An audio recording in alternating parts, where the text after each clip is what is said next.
ba sikreto? Ayan po ang beauty salon ni Dinelisa. Magkano po ba ang natipid mo, Lola? 100. 100. Magkano po ang binili mong pangkulay? $10. $10.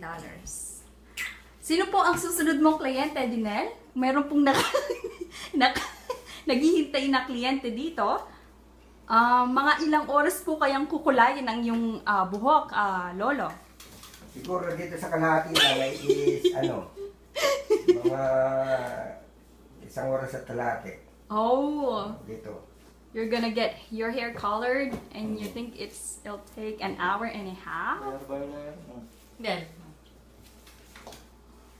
Balik ka na lang sa may... Mama, smile ka. Say hi to your apos.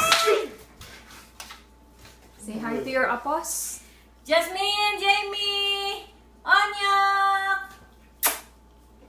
Kaya ito, nagpapakulay ko ng buhok.